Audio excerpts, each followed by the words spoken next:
નમસ્કાર ખેડૂત મિત્રો, ખેડૂત પ્રયાસ ચેનલમાં આપનું સ્વાગત છે। આજે તારીખ 27 સપ્ટેમ્બર 2024 સવારના મહત્વના હવામાન સમાચાર ચેનલમાં નવા આવો તો સબસ્ક્રાઇબ કરી લેજો।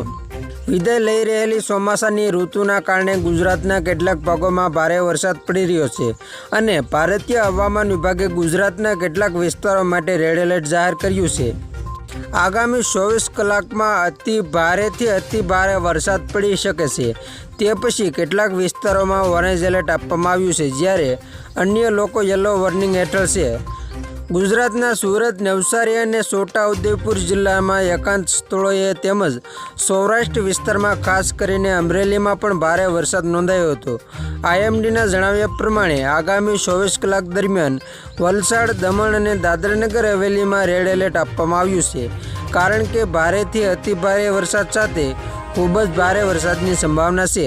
સુરત, ડાંગ, તાપી, નવસારી અને અમરેલીમાં ભારેથી અતિ ભારે વરસાદ પડી શકે છે, ત્યારે ઓરેન્જ એલર્ટ પર છે, જ્યારે અમદાવાદ, આણંદ, વડોદરા, છોટાઉદેપુર, નર્મદા, ભરૂચ, ગીર સોમનાથ, ભાવનગર અને દીવમાં ભારે વરસાદની આગાહી કરવામાં આવી છે।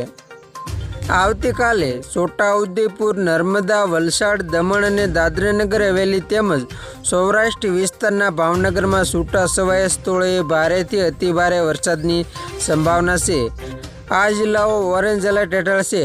આ દરમિયાન પંચમહાલ, દાહોદ, વડોદરા, ભરૂચ, સુરત, ડાંગ, તાપી અને નવસારી તેમજ સૌરાષ્ટ્ર વિસ્તારમાં અમરેલી, ગીર સોમનાથ અને દીવમાં ભારે વરસાદ માટે યલો એલર્ટ આપવામાં આવ્યું છે। 29 તારીખે સુરત, નવસારી, વલસાડ, દમણ અને દાદરાનગર હવેલી તેમજ સૌરાષ્ટ્ર વિસ્તારના ભાવનગરમાં એકાદ સ્થળોએ ભારે વરસાદની સંભાવના છે, જે તમામ પીળી ચેતવણી હેઠળ છે। આજે અને આવતીકાલે ગુજરાતમાં વરસાદનું વધારે જોર રહેવાની શક્યતા દેખાઈ રહી છે। ગુજરાતમાં કચ્છ, દેવભૂમિ, દ્વારકા, જામનગર, પોરબંદર, મોરબી, પાટણ, બનાસકાંઠા, સુરેન્દ્રનગર, જૂનાગઢ જિલ્લાના વિસ્તારોમાંથી ચોમાસાની વિદાય થઈ ગઈ છે। હાલ મધ્ય ભારત પર એક સાયક્લોનિક સર્ક્યુલેશન બનેલું છે અને તેના કારણે ગુજરાત, મહારાષ્ટ્ર અને મધ્યપ્રદેશના વિસ્તારોમાં ભારે વરસાદની શક્યતા દેખાઈ રહી છે।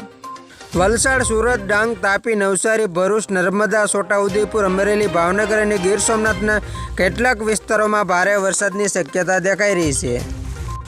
તો ખેડૂત મિત્રો, આ હતા સવારના મહત્વના હવામાન સમાચાર। ફરી વખત મળશું નવી અપડેટ સાથે। ત્યાં સુધી જોતા રહેજો ખેડૂત પ્રયાસ યુટ્યુબ ચેનલ।